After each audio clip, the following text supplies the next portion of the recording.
Good afternoon, everybody. I'm Sarah Hall, Director of the Cedarburg Cultural Center, and I wanted to welcome you here today. This is the 12th of our Fireside Chats. When we started this series on a snowy Sunday afternoon about 3 years ago, we hardly dared to believe that it would continue as strong as it has, but it has, and we're grateful to our chairman, Jim Coots, the Fireside Chat Committee, which is a group of wonderful volunteers, and to all of you for being such a terrific audience. With that, we'll get rolling. I wanted to make a couple of quick announcements first. We're very grateful to our sponsors, who are Ozaki Bank, Cream City Coffee, and Olson's Piggly Wiggly. If you patronize any of those businesses, please thank them on our behalf. We also wanted to draw your attention to an upcoming event on December 10th. You'll see these green flyers here and there around the center, and they're advertising what we're calling a primer on Cedarburg history with Eddie Rappold as the speaker. He's going to be sharing some of his slides and his wonderful stories. And also, that will be the first evening that two newly published books of historic photos are going to be available. They'd make great Christmas gifts if you're inclined to come hear Ed's talk and learn a bit of history and pick up a couple of gifts. We'd encourage you to do that. The first of the books is a brand new edition of historic photos from Ed Rappel's collection. A lot of you are familiar with this previous edition. The one we're putting out in December is a brand new collection that includes images of Grafton, Thiensville, and Mequon, as well as Cedarburg. So it'll be something to see. We're also republishing the book of historic photos by Harold Dabrapool, and it's going to be an updated and expanded edition. We've added close to 50 new photos to the book that'll be coming out in early December. There's a sign-up sheet for those where you came in the door. Margot Woodstruck could help you reserve a copy if you're interested, or you could simply come to the event on December 10th, 7 p.m. here at the center, or just stop by the center anytime after that, and those copies will be available for sale. This is also the season where we're seeking memberships for the Cultural Center and encouraging everyone to give their strong support. In recognition of that, we're going to be passing the hat today. If you care to make a small contribution to keep this series going, we'd be very grateful. With that, I'll turn things over to our esteemed chair, Jim Coots.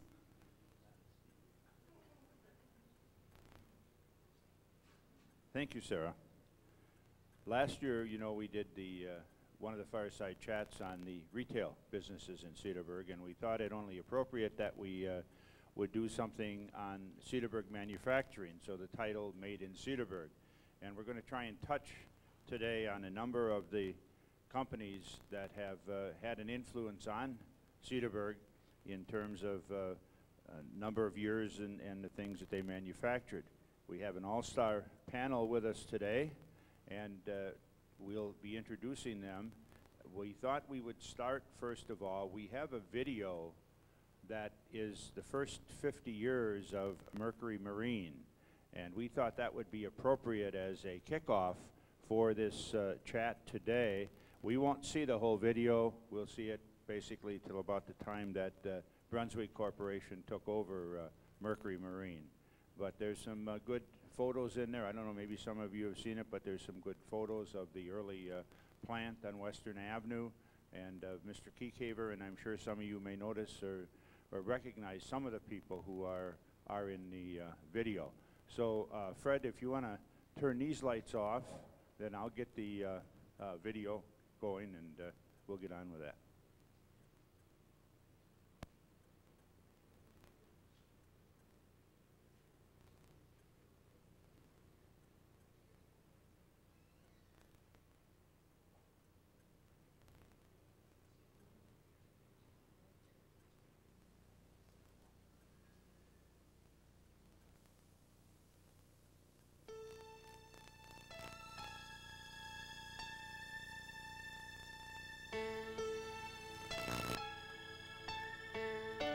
The 20s, Cedarburg, Wisconsin.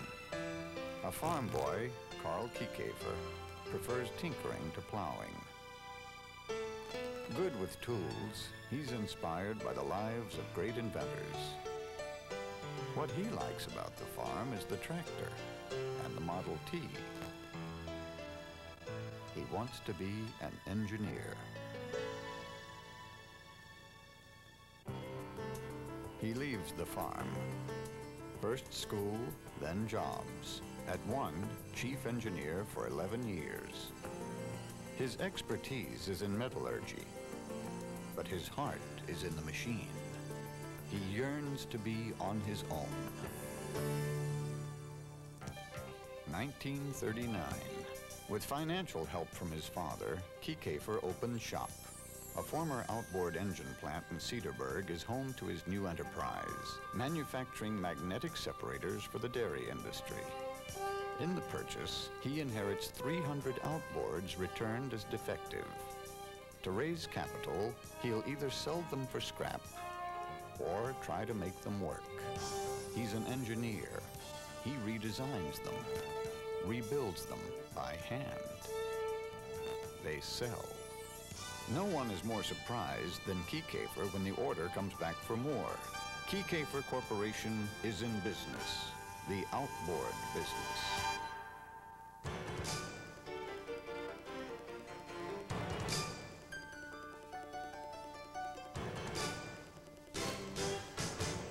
Outboards aren't new. They aren't reliable either. Starting from scratch, Kieckhafer devotes his own designs to features for quick, powerful, dependable boating power. A rubber rotor pump that tolerates sand, silt, and vegetation. A one-piece streamlined housing that protects drive shaft, water line, and exhaust from exposure to the elements. And a reed valve induction system. A new vision for outboards. He names his one-cylinder and alternate firing twins for the god of speed, Mercury. He also has his own ideas about how engines should be sold, bypassing retail chains and selling direct to the boater through dealers. Knowledgeable representatives who care about boating and will care about the customer. In his Plymouth coupe, he goes to the New York Boat Show with a handmade trade show display. He writes orders for 16,000, and the marine industry changes forever. Now, to meet the demand. The war solves that. The government restricts aluminum, the heart of the engine. Inventories exhausted, Kieckhafer looks once again for opportunity. The government needs air-cooled engines for two-man chainsaws. He competes with 6 other firms, but none responds faster. 5 weeks from initial bid to prototype. For the next 5 years, war applications and the war.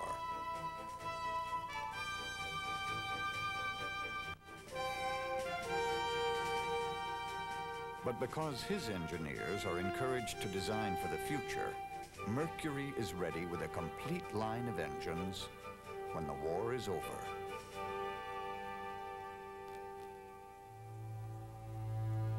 In 1947, the Lightning. A 10-horse, 2-cylinder engine that outperforms engines rated twice that. In New York, Kieckhafer shows Lightnings which have been run more than 75,000 continuous miles each. An early taste of Mercury's passion for testing. America's pent-up passion for fun is released, and Mercury grows. Its first expansion is in a large dairy barn, the Corium Farm in Fond du Lac, Wisconsin.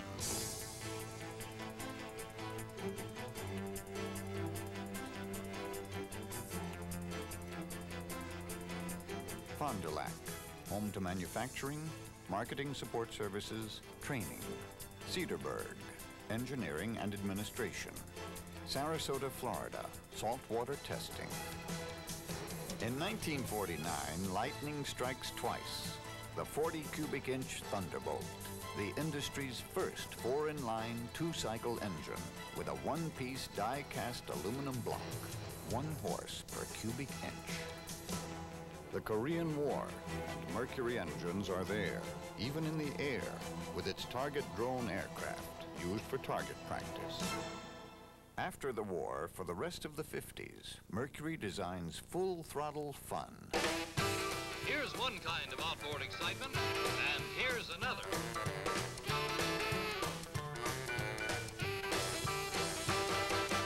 Remain seated and start the motor with a firm, steady motion. You'll find all your favorite fishing features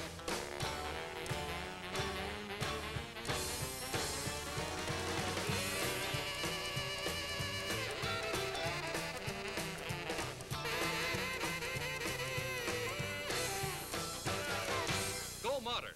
Go Mercury.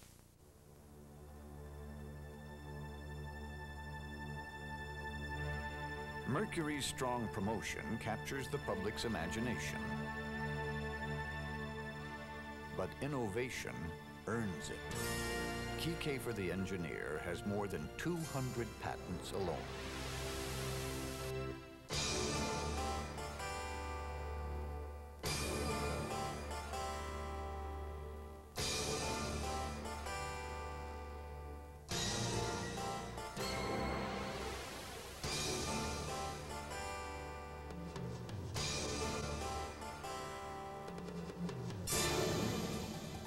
Behind the firsts, Mercury muscle.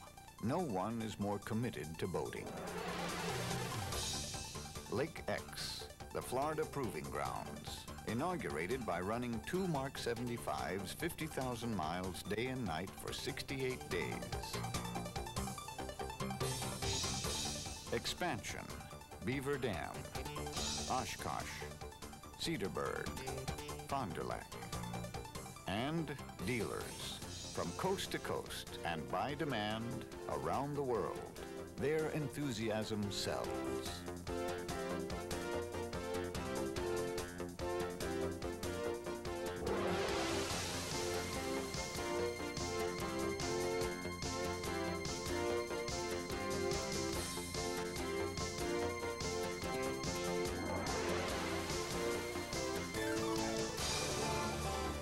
Powerboating grows.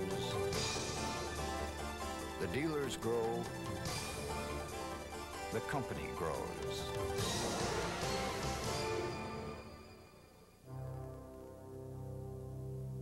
The 60s, the first 100-plus horsepower outboard. The industry's first 100-plus horsepower stern drive, Mercruiser, combining the power and economy of inboard engines with the flexibility and maneuverability of outboard drive units. The first proprietary accessories line, Quicksilver, improving dealer service and customer satisfaction. Opportunity, Mercury has it. With its growing product lines, it is ready to reach whole new markets. Opportunity, the Brunswick Corporation, with a century and a quarter of leisure business leadership, is seeking new, compatible partners. Mercury joins Brunswick and has the capital for sustained growth. Brunswick gains a spirited leader in a dynamic industry. The vision grows stronger. Okay, we'll cut it off at that point because that gives us, I think, a good idea of the role that Cedarburg played in Mercury Marine's history and what Mr. Kiekever did to develop Mercury Marine. And now I would ask the panelists to please come forward and you can mount the stage. How's that?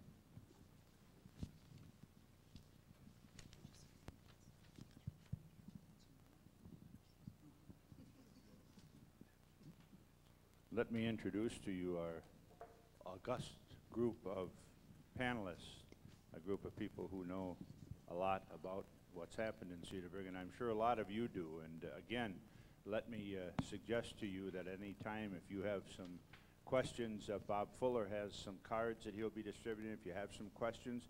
But if you also want to participate, just let us know, because some of you may have some insights about some of the things that these gentlemen will be talking about. Let me introduce our panelists. First, Tony Fisher. Tony, lifelong resident of Cedarburg, and Tony spent some time working at Wittenberg Mills at the shoe factory, and a long time, 30-some years, I believe, Tony, at Door Electric.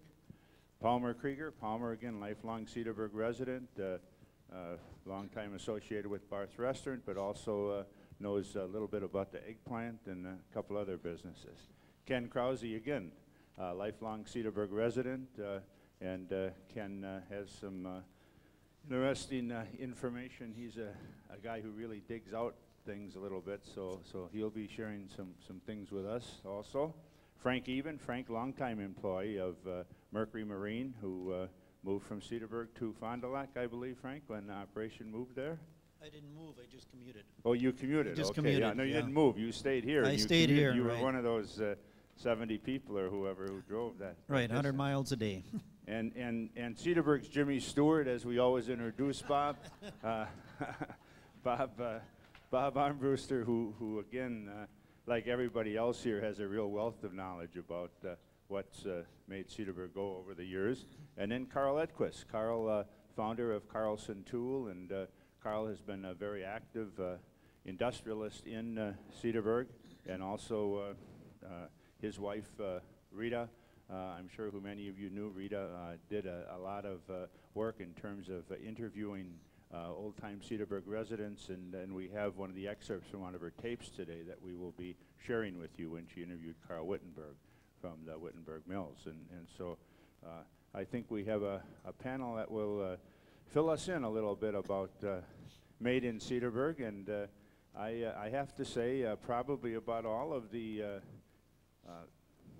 fireside chats that we've had, I have to admit that I probably know less about this than anything else. So you can fill us in and help with questions and help embellish what these gentlemen have to say. Also, again, let us remind you, I noticed a lot of you looked at the displays over here. Carl brought a map along that has some interesting, he's noted the numbers on the map so you can see what was located when. It's 1893, Carl, was that? 1892. And then there's some, Judy Jepson has a collection of Keycaver motors. We only brought 3. I think she's probably got about 10 more at home. And the 2-man saw that you saw in the video, and one of the drone engines. And then Bob and Ken and Frank and Tony, everybody's brought something here, Palmer, so you know, there's a lot of stuff there to see afterwards. So let's get started. Tony, like we've always done, let's just take a minute and go around the panel and have you maybe tell us a little bit about a little anecdote or some type of thing that you may want to deal with that gets us started on manufacturing in Cedarburg. So Tony, we'll start off with you. Well, I worked at the woolen mills, the shoe factory. I almost worked at Keycaver. I was hired, but I decided I had another job at the time, so I didn't take it. I had to call them. And so whatever I did, but I spent 42 years at the door.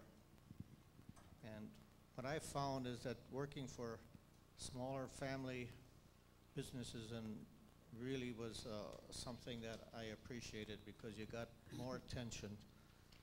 And I can always recall, just to give you an example of the type of thing we had when I was working at Door, and this was right in the beginning, one of the first year or so, and I was standing and talking to somebody when Lee Door walked out of the office, and he was the president. And he came over, and he called me back because when we saw him come out, we went a different direction. And he called me back and says, I want you to know that if I come out of the door and you're talking to somebody, you're not to break up the conversation.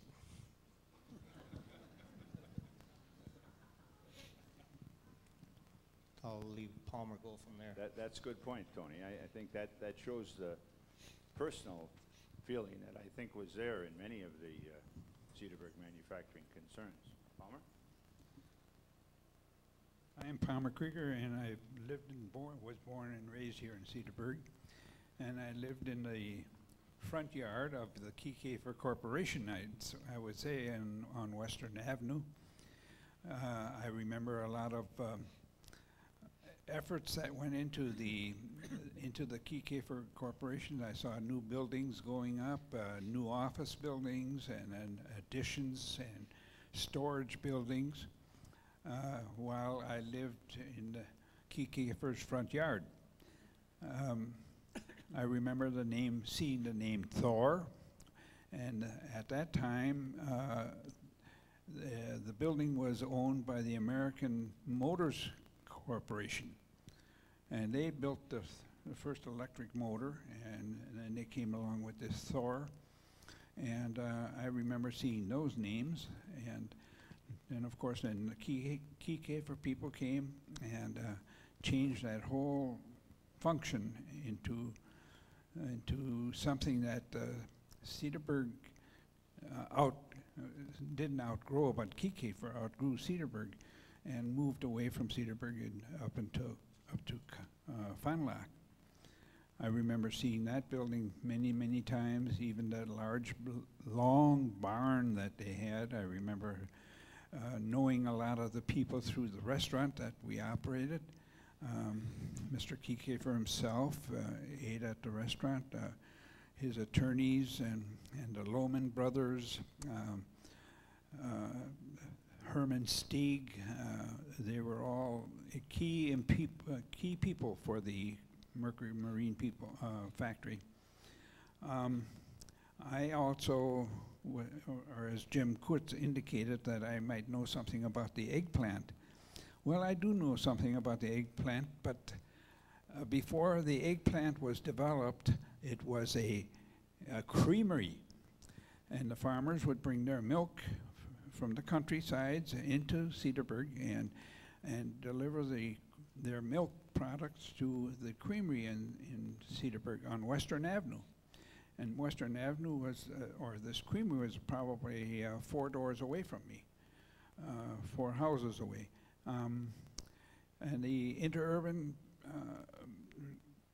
tracks and the interurban company from Milwaukee was right alongside the creamery, and they delivered the coal for the energy for the creamery.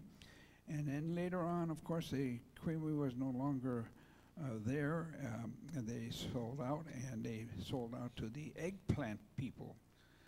And I can remember many women going there to work, and they broke eggs day in and day out. And for some reason or another, they were manufactured to do something with the food industry. And that's about all I can remember about the eggplant, except that there was a lot of activity there. Some of the other activities that I'm familiar with was the blacksmith shop, which was on Western Avenue and Washington Avenue, which was a manufacturing kind of a business, welding and horseshoeing, and so it was a rather important kind of a function in Cedarburg. I'm also familiar with a dairy that was in Cedarburg, and 2 of my uncles had a dairy in Hamilton, and they would deliver milk to individual homes in Cedarburg, and it was in the early years. This was in the 30s. We did that with horses, and after that, of course, probably after the first 10 years of being in the dairy business, then of course trucks came along, and so we started delivering the milk in trucks. Of course, another big industry in Cedarburg was the resort business, which I am familiar with through marriage. The Hilgen Hilgen Spring Park Resort, and that was a center of entertainment for many people throughout the Milwaukee area. Huge picnics were held there on weekends, and they also had 2 hotels. They had gambling. They served food. They had a lot of carnival type of things in the summer months, which was quite huge, and it was really a great function for entertainment. And I guess that's about all I can add at this point. And I think, Palmer, when we had the one fireside chat on Hilgen Springs Park, I think that there were a lot of companies that had their company picnics and stuff there at That's right. Hilgen Springs Park. So the tie-in with the manufacturing, not just from Cedarburg, but from Milwaukee manufacturing plants and others who came out. Yeah, they had the butcher picnic, and they had the Miller High Life picnics, and there'd be thousands of people there. And they would have the train from Milwaukee brought people to the Hilgen Spring Park because the train ran alongside or on the border of the Hilgen Spring Park.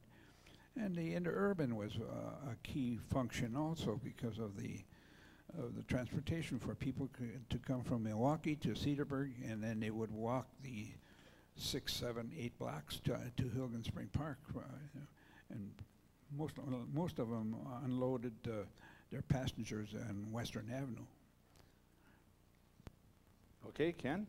Yes, 1932, the Greater Teutonia Businessmen's Club had their picnic down at the park, and 32,000 people came to this place. In 1932, they counted over 10,000 cars parked because of, like Palmer said, the trains. Unbelievable amount of people for 1932. And yes, I remember the eggplant because I just lived a block away from it. And as kids, we used to go to the floor. We could reach up. They actually produced dried egg product, which they used in World War II for the troops. It was a big producer, big important industry in Wisconsin. And we used to reach on the floor and grab this egg product and eat it. I mean, we were just kids, but for some reason we thought it tasted good. So I remember that story. My story is about one of Keycaver, and there's a lot of Keycaver stories out there, of course, and I'll get to it in a roundabout way. One thing I can't ignore, though, is Judy Jepson's hobby. Noel likes motorcycles, and that's fine, but Judy likes to collect outboard motors. I mean, if I were her husband, I would think something like swizzle sticks from Bars would be a lot easier to handle. But it's a good thing that she does, because she brings a lot of history to our community. But my story, my father, Raymond Herman Krause, worked for Keycaver.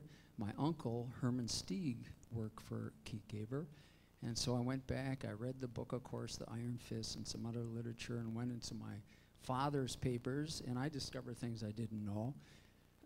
One was that Elmer, at the time, and my dad were both born in 1906 on a rural farm. In 1924, they both went to Milwaukee School of Engineering, and they both wound up working at Stearns Magneto. I think probably Elmer got my dad the job, and then my dad got his brother-in-law, Herman Stieg, a job at at Stearns Magneto Company. So they worked there until 1939. Then when Elmer started out his plant, he brought both of them along with him. But one other similarity was that in the book it said that Elmer and his young wife and family lived in a clapboard house in a gravel pit. And now that rang a bell. We lived in that house too. After Elmer moved up and got a new house in town, we went into that old clapboard in a gravel pit. So that was a similar memory. But my dad worked, and he was the production manager from 1939 to 1943. And by that time, perhaps working 7 days a week, they had a schedule. Sunday was the one day you didn't work a full day. You worked from 8 to 12. but it was 7 days a week. And my dad was a manager, so he actually had to work more hours. So by 1943, he had it, plus the contact with Elmer, who could be very volatile, as everybody knows. So he decided to join the War Department and get a job with the Army Corps of Engineers and move to Columbus, Ohio.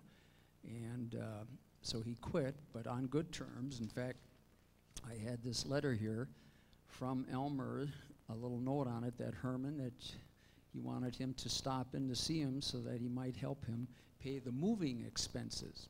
And he assured him that he had a job back in Cedarburg whenever he wanted to. But then the last line caught me because it said, wish you could come to our company picnic in June 26th. And if you were familiar with their picnics, they had them at Big Cedar Lake. And there was wild spirits, meaning the alcohol and just having fun on the lake. And evidently my dad left his car in Ohio. The family was still in Cedarburg before the school year ended. So he didn't have a car, so Elmer let him use his souped up, supercharged Plymouth Coupe, the one that was mentioned in the film and in the book. And so as a result, we used that. We called it a tank because it would really roar. And we went out to the picnic, had a good time, and on the way back, it was my two brothers and myself. We were asleep, and my mother was asleep, and unfortunately, the driver, my dad, was asleep. So I think this ended his career with Keycaver. It definitely ended the coupe. I'll show you the picture. Wound up in a tree. This is a picture from the Ozaki Press, leaning against a tree upside down. So we all tumbled out. We're all sleeping, so if there ever would be an accident, we fall asleep. But I think that ended his chances of returning for employment.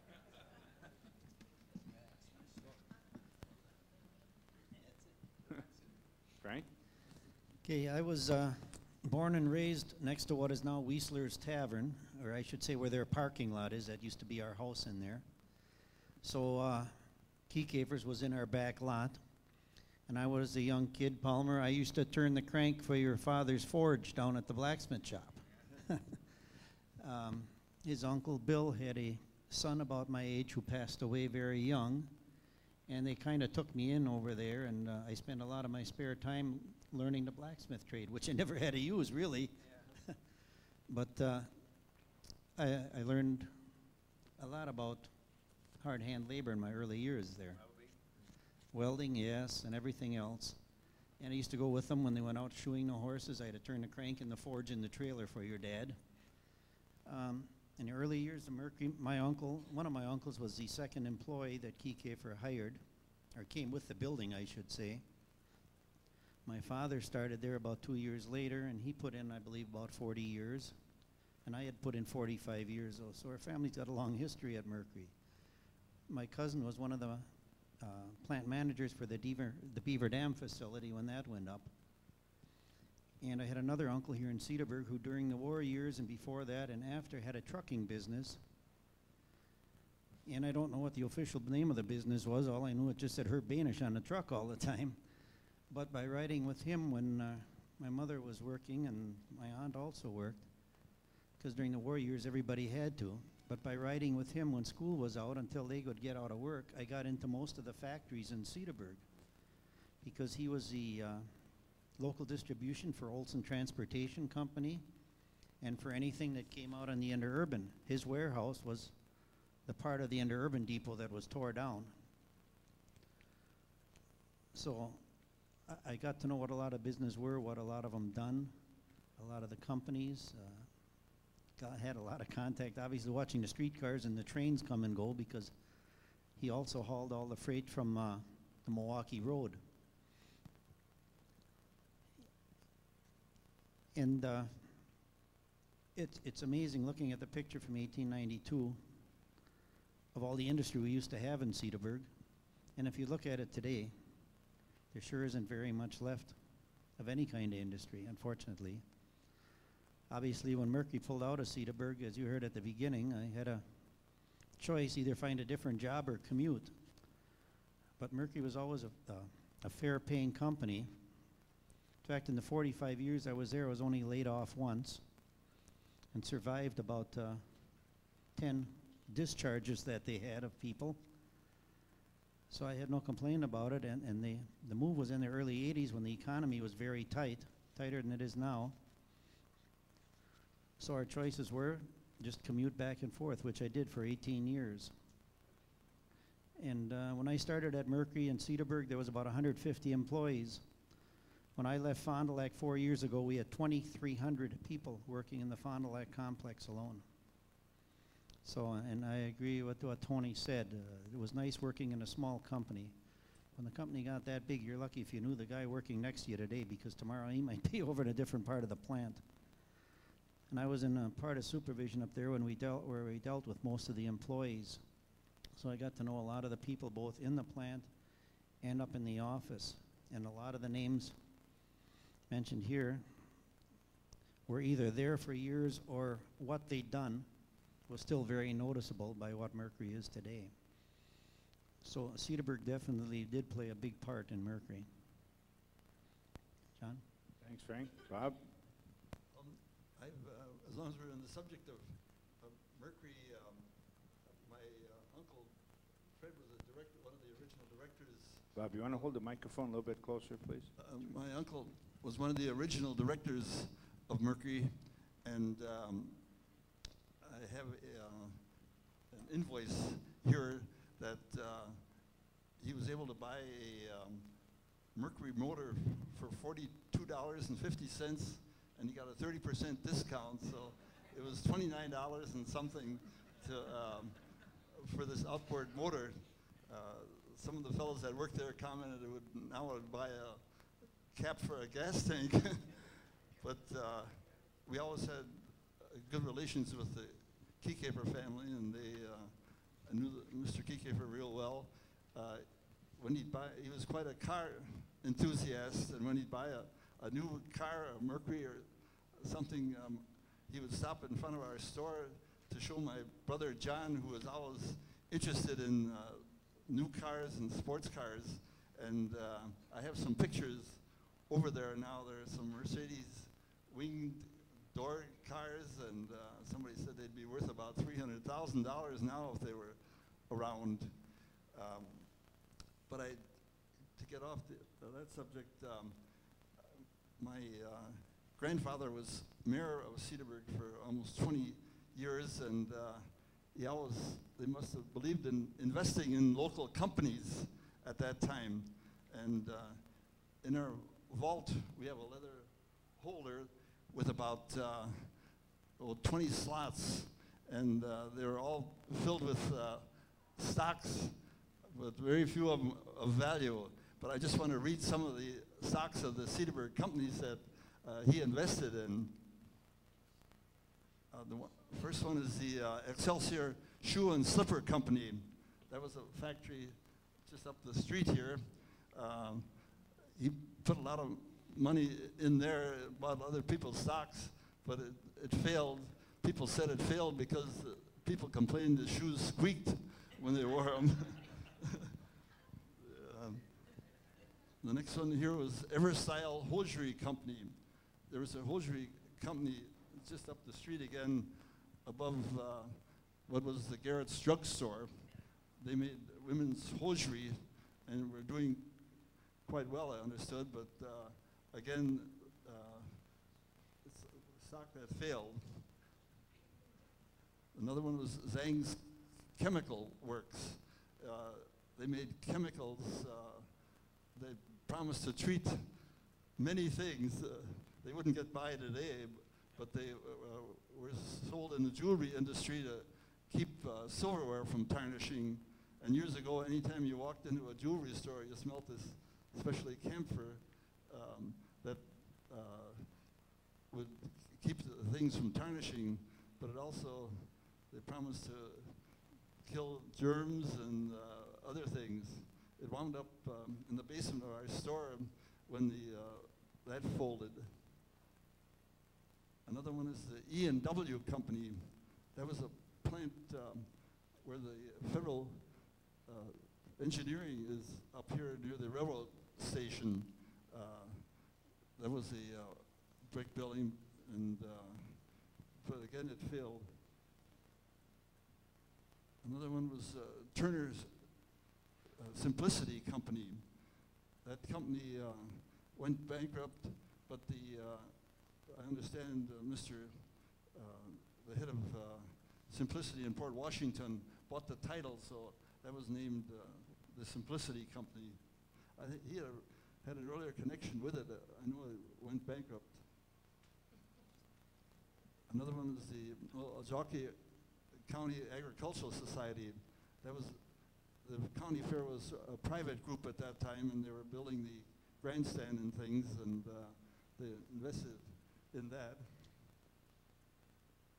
This is the Farmers and Merchants Bank, which is the bank where Kaler Insurance is now. They were going real well, but during the Depression years, they folded. There was a Cedarburg Marble and Granite Company. That was about 4 doors down here, where the Marine Bank is. Our family had an interest in that for many years, but that was discontinued. This is just a blank envelope. I'm sorry he didn't hang on to that.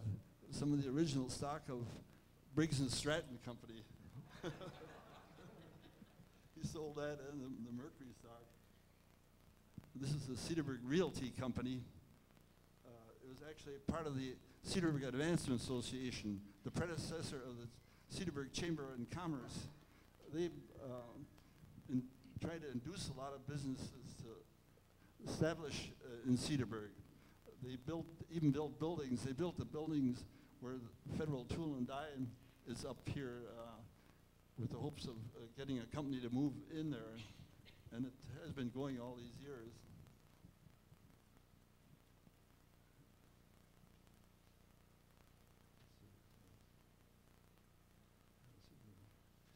Well, the original woolen mill stock that they had was sold when the mill was sold to Jim Pape. I remember that stock in his portfolio, and that was turned over. They got some money from the stock, but it wasn't worth too much.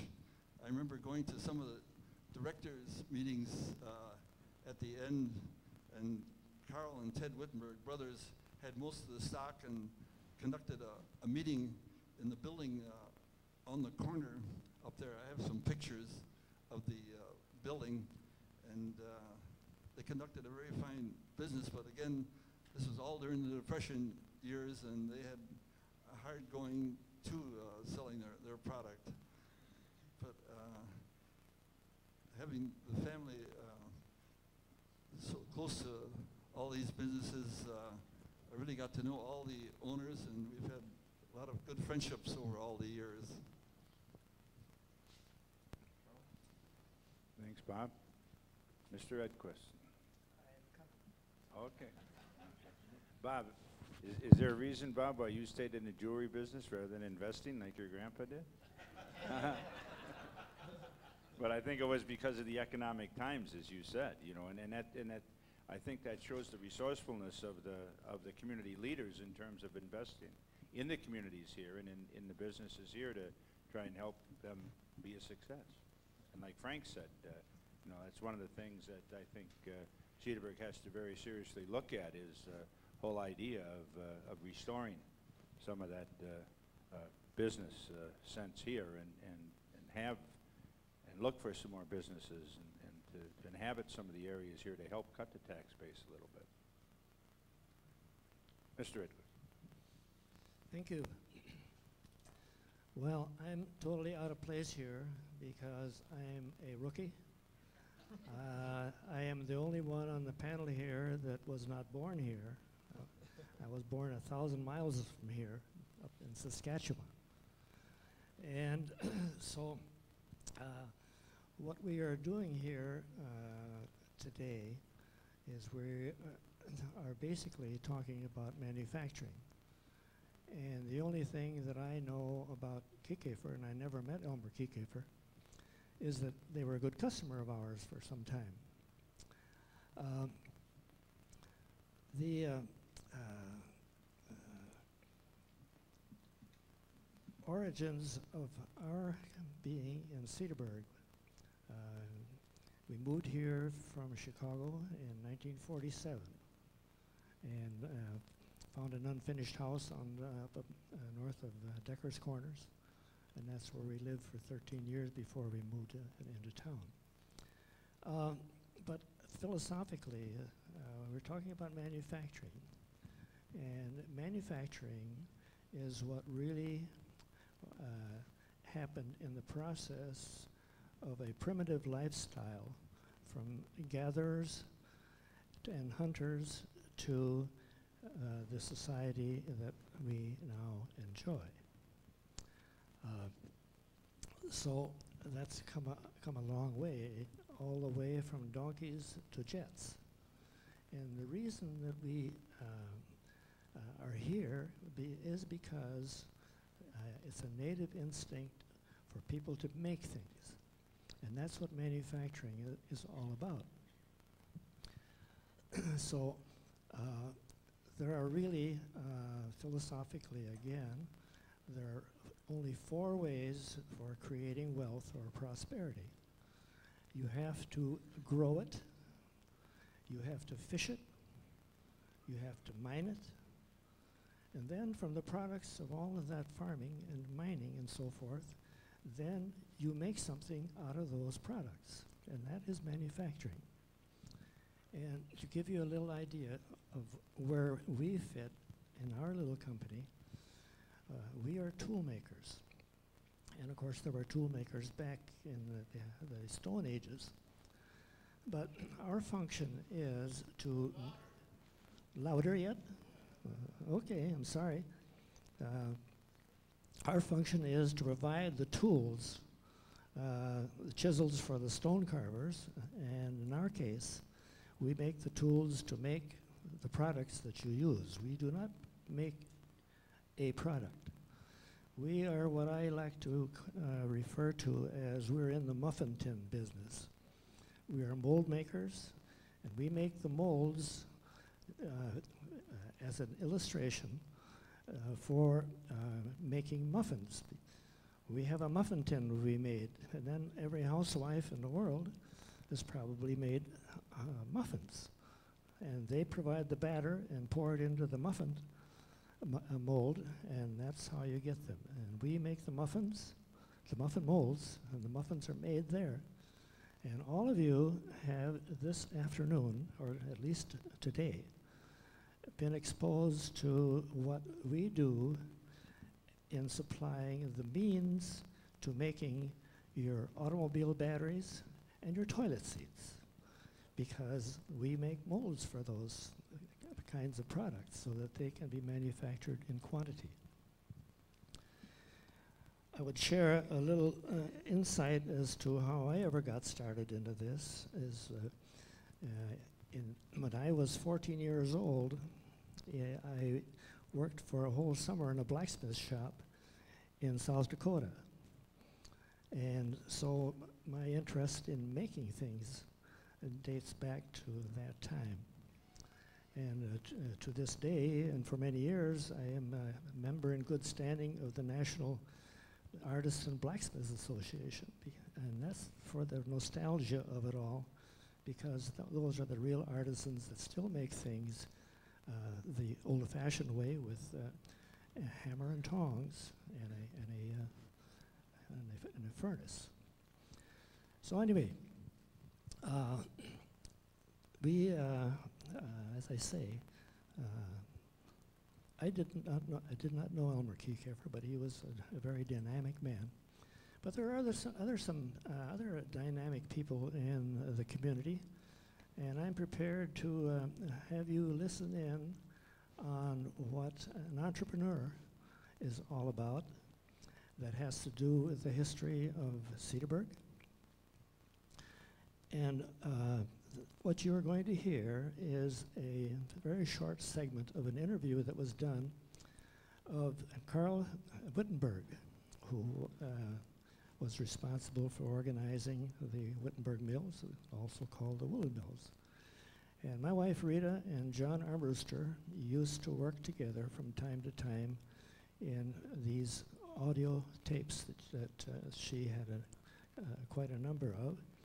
And so I'm going to ask Fred Wessel back there to see if we can hear John and Rita and Carl Wittenberg telling you the story of how the woolen mill began.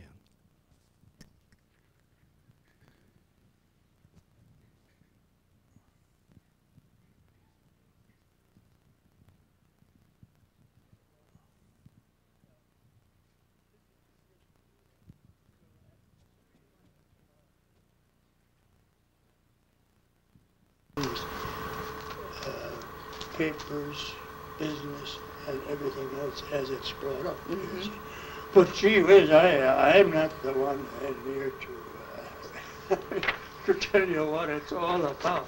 If you could comment on these, you could for comment because example, I didn't look to see what signature is, but it refers to the old firm Hilgen and Wittenberg. Was it always Hilgen and Wittenberg from the time it was founded? That offhand, I can't answer that.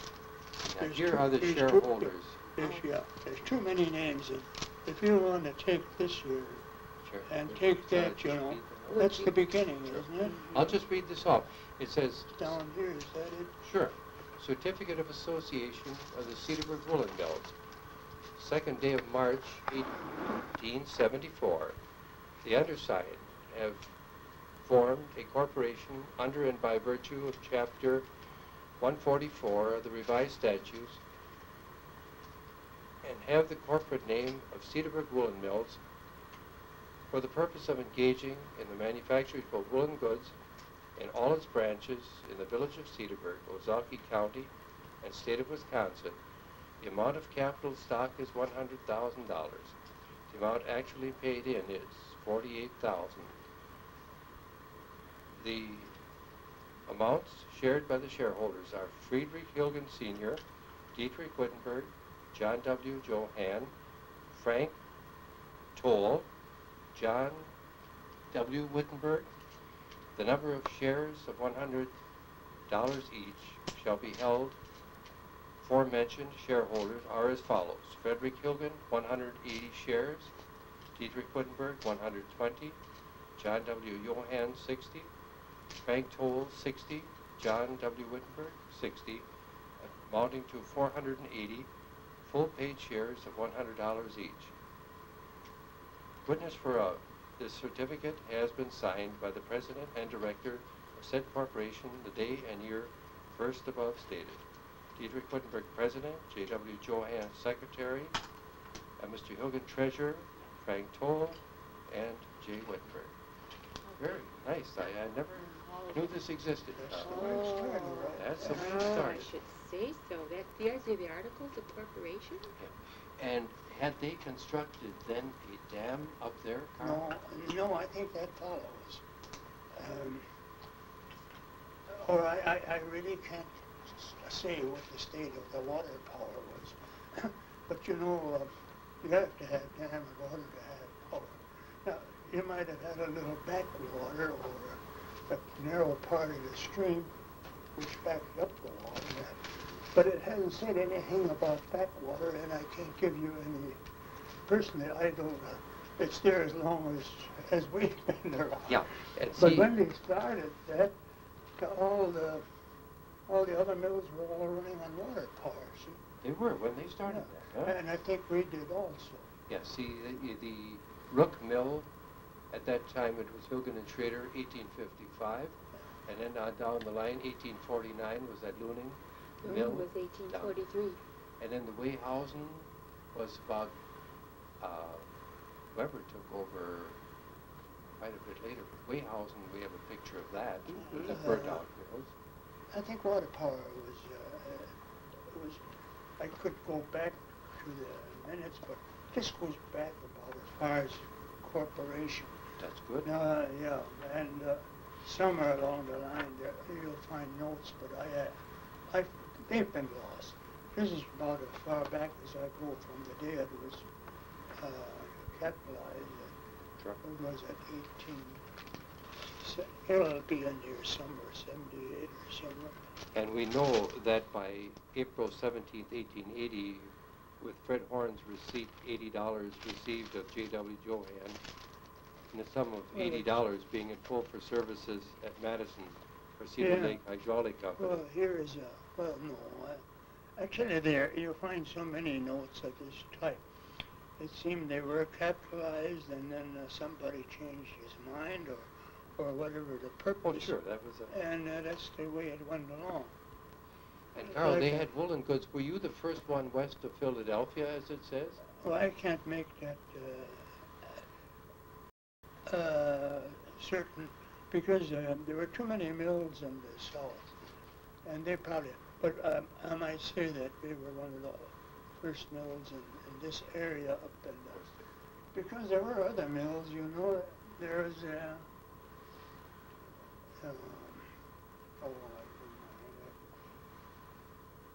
straight. Well, there you have a bit of history, and so that will end my portion of it at the moment. But I thought you'd be interested. I think, Carl, you said something very important. Why did industry develop in Cedarburg? Let's look at Cedar Creek. Why? And let's see how important that was in the mill and the grist mill, and go to the nail factory and the Columbia mill, and how many businesses, the original businesses that were here, you know, really were dependent on that water power and using nature as you suggested. And I think, you know, that's the heritage that we have. And from there, I think, you know, then the auxiliary businesses then took off from that to meet the needs of the people. And if it was muffin tins or, you know, whatever it might be, those various businesses, and as Bob, as you said, you know, there were so many different businesses, and if you look at that map in 1892, as you said, Frank, all the number of businesses that were here, and you know, that's something that's been Cedarburg, made in Cedarburg, manufactured in Cedarburg. That's been a very important part of this community's history. Palmer, somebody asked a question about where was the egg factory? Where the ambulance garages? Or, I mean, where it's emergency government, I still call it. Emergency government is in it now, but that was the site where the creamery, and then the eggplant, and then Formart container following that. That was all at that location where the ambulance was housed, which is now the emergency government. And with Frank as the director of our emergency government operations. When we remodeled that 3 years ago, Palmer, we dug up part of the old foundation from the so-called eggplant yet. Oh, was that right? Yeah, we ran into it in the remodeling. Came up with a big shovel full of red brick. Mm-hmm. Pardon?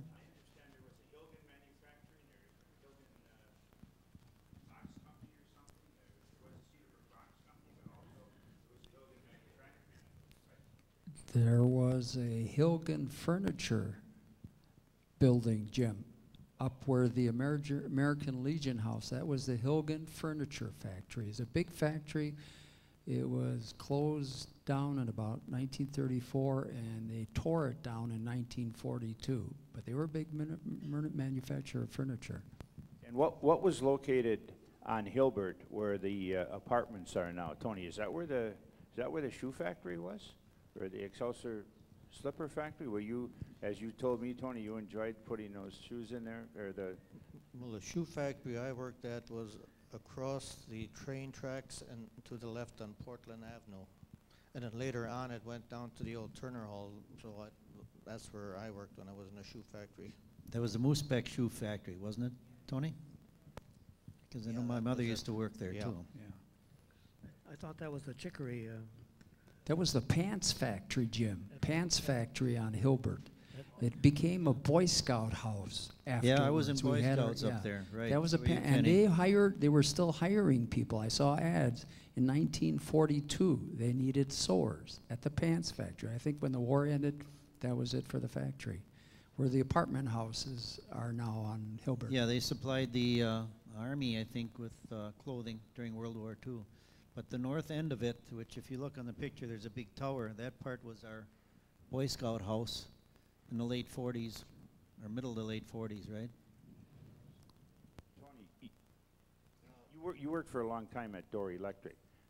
I think someone mentioned sometime, maybe it was at the senior fireman talking a couple weeks ago, that there was an electric motor company prior to Door? Was there an electric motor company prior to Door in that?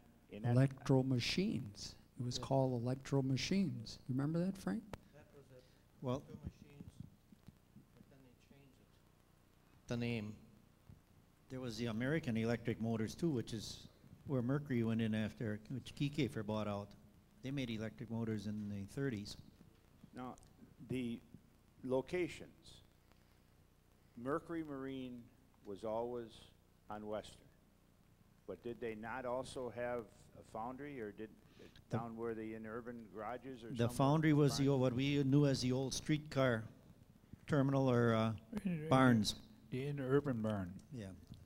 UPS had, United Parcel had that after the streetcars went out. And then I think they abandoned it, and then Kiefer bought that up, I believe. I'd like to explain a little about what happened during the Depression when you worked at the woolen mills. The jobs never lasted more than a couple of months because the contracts were so short. And at one time I worked in a dye house, and I worked down in the basement of the mill working and washing the wool. And another time I worked in the shipping department. Well, the process, first they brought in the wool in big bags that were just cut off the sheep, and they had a long washing machine that went the full length of the main building from the east to west. And then it turned, and when it got to the end, it turned around and went into a dryer. And my job was to, when it came out of that dryer, to pick it up and put it in what they call a duster. And I checked the temperature when it came out of the dryer. And right at where it came out, it was 120 degrees. And it was the basement is rather low. And when I worked there and put this in the duster, which would shake it around if there was anything left, little particles that it would take it out. Everything that I wore was soaking wet. And I had to tie a towel on the ceiling in order to get the sweat out of my eyes. And that particular summer, and it was during the vacation time when I was going to high school, between my senior and junior year, and I lost about 25 pounds. And after I got to work during the day, I would run home, take a bath, run down to the Rivoli Theater, and work for 50 cents a night. And I did that so I would have a job during the school year, so I would have some money, because there just wasn't much money in those days. And at the mill, I got 25 cents an hour. And then when it was done there, it went into, there used to be a tunnel underneath Bridge Road where they take this wool when it was washed and take it into the dye house. Well, I had that job once, and you'd have to pour the wool into a vat that was about 6 feet, 7 feet in height, and maybe 8 to 10 feet in diameter. And they would pour bag and bags and bags. It just never seemed to stop. And I would have to get on a ladder and stand on top of that vat and pour a big stir. It was about 6 inches in diameter in the middle and maybe 2 or 3 in each end and about 8 feet, 9 feet long. And I would push that into that wool that was in that vat. And they were, the temperature, they try and boil it. And again, they put the dye in there to dye it. I would jump up and hang on the end of that thing, and there I'd hung. and I just have to keep doing that for all day long until, as it boiled, little by little, it finally got to the point where and you had to be careful. You had to really mix it, because if you didn't do it properly and didn't do it thoroughly, it wouldn't be dyed evenly. So it was really, it was another job where I lost quite a bit of weight. And then I did work in the shipping department, and my boss there was Nubby Wittenberg. I don't know if there's quite a few people here that are elderly would remember Nubby Wittenberg. He was related to the Wittenbergs, Ted Wittenberg and Carl Wittenberg, that were running the mill, and he was quite a character. And on in the office, his immediate boss, who gave him the orders, was my sister, who was Ted Wittenberg's secretary, and she was the one that would tell him which material to get to ship, which blankets and whatever else. And one day, after he caroused a lot, and he was tired, and he went in the back room. They had all these blankets piled up in big heaping piles all over, and he says, "Come with me. I have to get some rest." And he climbed over that, and there we were, laying in this wool during working hours. I mean, not the wool, but the blankets. And my sister was looking for him, and he said, "Nubby, Nubby, where are you?" And he told me, "Shut up, don't tell her." Well, when she went in the other room, then he finally jumped out, and I had to follow him, and that was another one of my experience at the mill. And of course, there was one other one that when I was working, and I split my pants. And the ladies upstairs above the shipping department would check the blanket, the sheets that they made the blankets out of, and they would to pick things out if they didn't know there was any flaws. And I went up there and told them, I split my pants. Could you sew it for me? I knew they had needles and that up there. So they sewed it, but they sewed my pants to my underwear.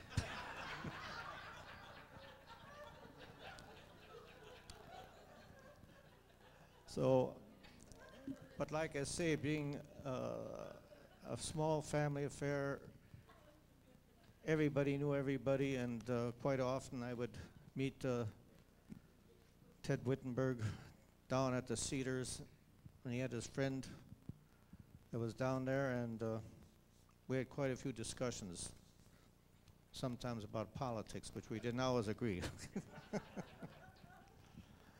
But it was, like I said, working in a family affair like that years ago, and the same thing was with Dore. They were very considerate. I know that in a few cases, they hired people who had difficulty working, but they hired them anyway so they would have a job.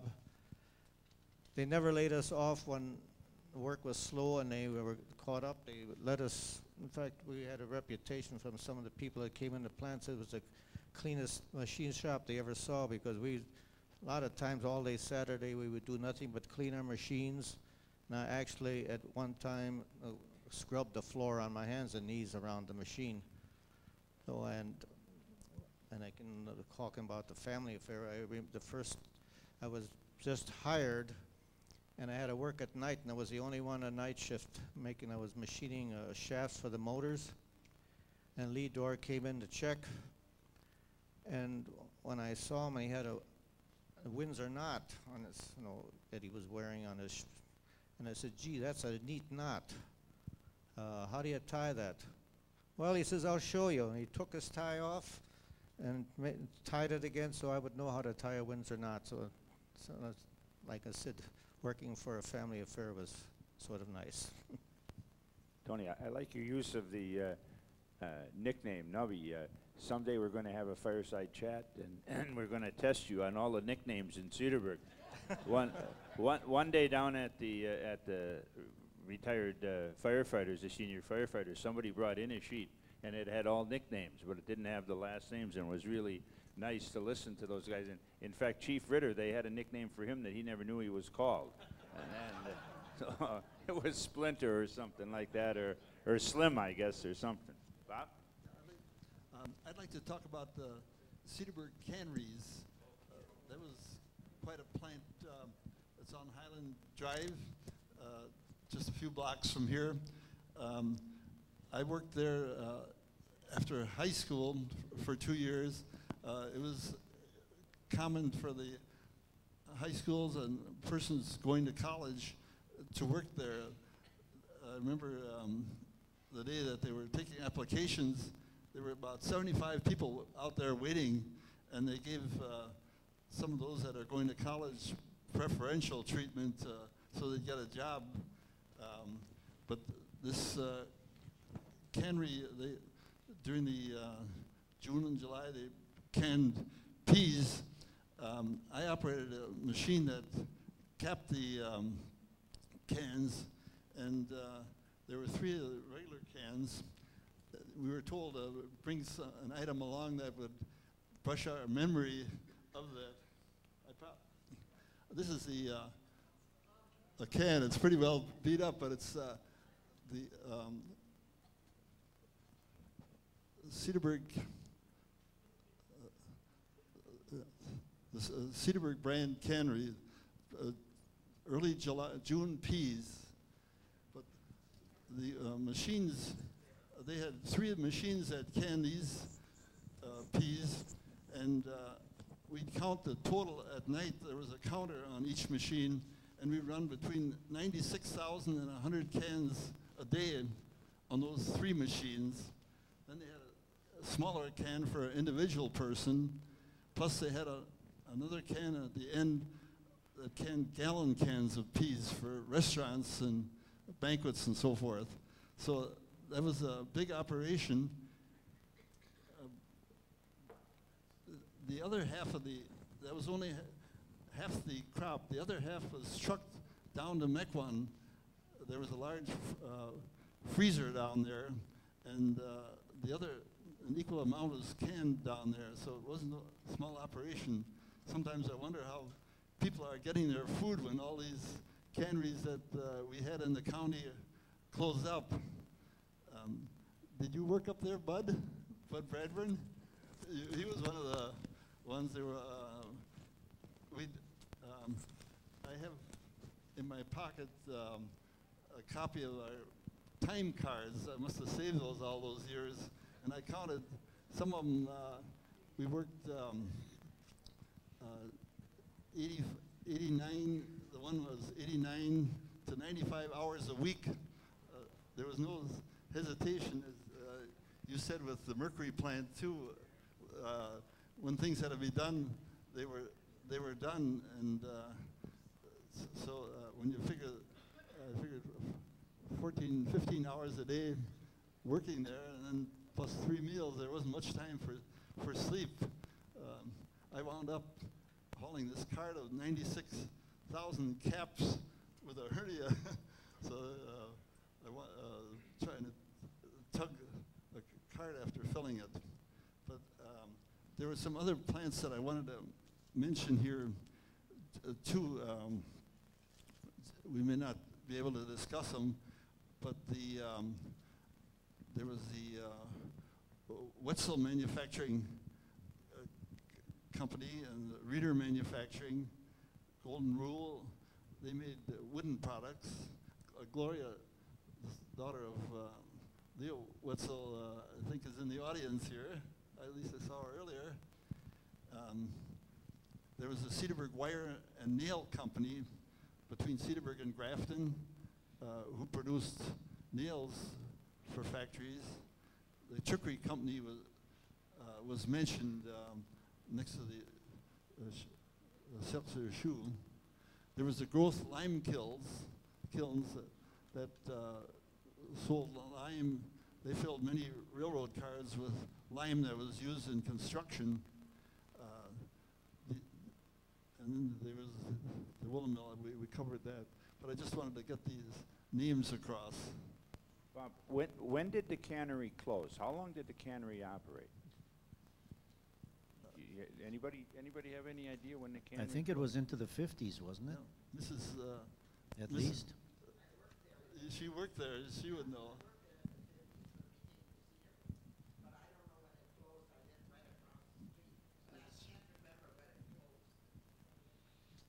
You know, you mentioned the canneries, and that was a business that very few people know of in Cedarburg too, and that was the Neiman families. They owned many fox farms. They owned the canning factory. They were in the mink food commercial business besides using it for themselves. They were really probably the biggest, I believe, what do you call it, mink operation or fur operation in the world at one time. And they don't exist anymore today because of import furs killed them. But they owned what we know as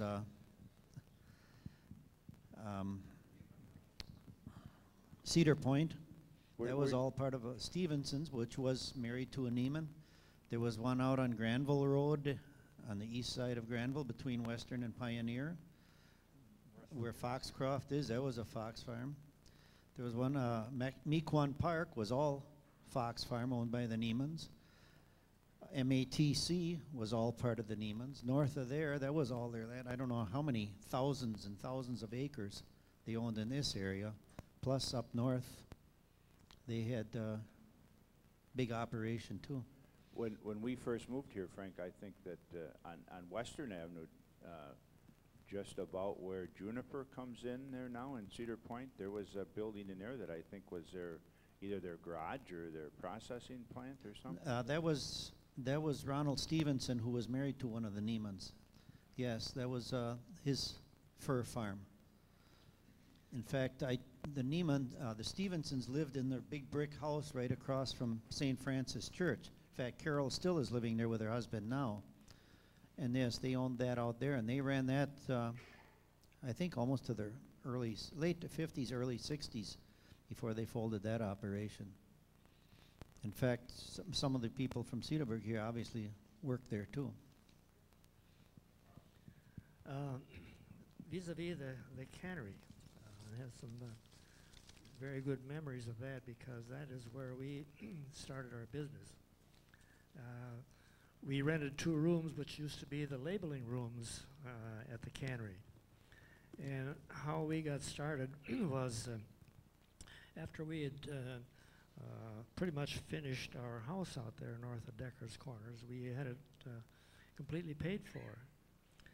So on the 31st of July in 1958, Rita gave birth to our 7th child, Jerry. And the next day, I went up to visit her on her birthbed, and she knew this was coming. But I brought a mortgage for her to sign for $6,000 so I could start the company. But it was not a surprise to her. She knew what was going on. But there's another part of that, and that is in order to gain access to that labeling room, to get our machinery there was a very nice dock, a railroad dock. And so we thought, well, we'll make an arrangement with the man who was in charge of the bonded warehouse where they stored completed Mercury engines. So it persuaded him to let us haul the machinery through there. But before that, there was an elevator there, and we had to have that inspected before we could use it. So, well, now how are we going to do that? Well, the elevator inspector had a certain weight that had to be tried to load the elevator up with X number of hundreds of pounds, and then haul it up to the tower up above where the cables were, and then cut the brake. And if the automatic brake worked, all was well and good. But here I had an elevator full of Kiekefer engines at risk, and the brake worked. I would have been in prison, I think, if that had failed. And from there, Carl, you know, I think the success speaks for itself in terms of what an important part of Cedarburg Carlson Tool has become. One thing that I remember, Carl, that maybe you can touch on, and this goes back to, I think, the Cedarburg Industrial Council, And I can remember back, I can't remember what year it was either late in the 60s or early in the 70s, where a lot of Cedarburg people were surprised by a weekend industrial exposition that was held, I think, at the community center gym, where many of the manufacturers in Cedarburg brought their products forward to the public to see them, to make Cedarburg aware of how many products were really made in Cedarburg. Can you just touch on that, Carl?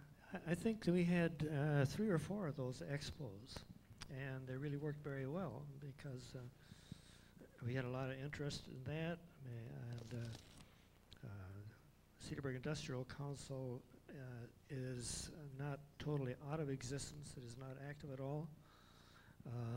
So it's on a standby basis as far as the state is concerned. We turned over our treasury to Forward Cedarburg at the time that they started up. But that was a cooperative thing. The Chamber of Commerce was active with us in that. And so there were a substantial record file on the activities of the council. Thank you. I would like to just give a little story about what things were like during the Depression. When there just were no jobs, and as I said, you had part-time jobs, and we heard that they were hiring up at the shoe factory, which is, when I worked there, it was on Portland Avenue across the train track, and right to the left there was a building, and that's where they were. And it was January, and it was below zero, and not having a car, but I walked up there for about 5-6 days, and every time I got there, there was maybe 30-40 people just standing inside the door, and they left them there till 10-11 o'clock, and as they needed people, they would just go and pick one out of the group, and that's how they got hired. Well, I did that for about 5 days, and it was so cold, and I decided I wasn't going to do it again. But then my conscience bothered me, so I got out and I walked up there, but I was late. And the door, they were so packed inside the door I couldn't get in, so I found another door, and I just walked to the front, and I just barely just reached the front line, and somebody came and said, "Hey, you, come over here, you're hired." And of course I felt a little guilty there, coming just in the last minute, and then I getting hired that way in front of everybody. But and I had a job, and my job was very simple job. I'd have to take the wooden lathe and put the top of the leather that was supposed to go over it and push it in the machine, and would put a little tack on the heel, and that was all I had to do. And I did that all day long and as fast as I could go. And one day the boss came along and says, he says, "Kid, you're getting pretty good. You'll get there someday." And I said, "Well, how much do I have to do to get there?" "Oh, about twice of what you're doing." I decided then that I would have to get someplace else. Because I think he was just kidding, because I remember him, he was a very nice guy, and I think he was just teasing me, but it sort of scared me, and that's the next move I made. I got to Door Electric, and that's where I stayed for 42 years. Frank, people talked about conditions of labor and so on. Did you notice a change in the number of years that you worked for Keycaver in terms of how it was in the beginning and how it changed, like when you, maybe in the later years? I would say considerable change. When I started there, like Tony says, it's a small place. You're all like part of a family. You're together 8 to 10 hours a day, sometimes more, 5 days a week. You think of it, in any factory, even today, it's more time than you usually spend with your family at home. But because we were the same group of people always working together, you got to know everybody, you helped everybody, everybody helped each other.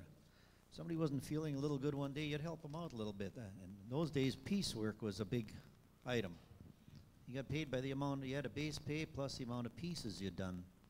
If you'd done bad ones, well, that was deducted off of it. Today, there's very little so-called piecework left anymore.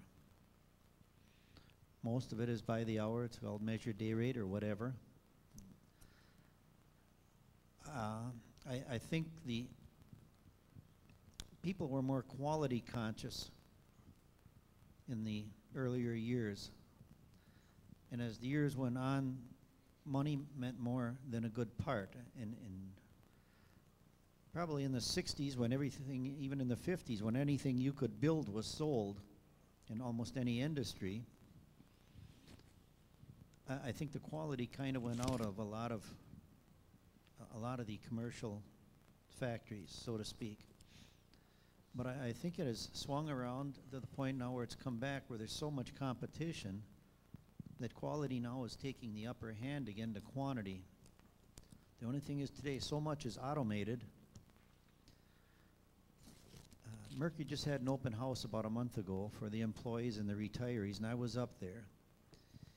In a line that I used to be familiar with, where there was probably about 30, 35 people working on the line.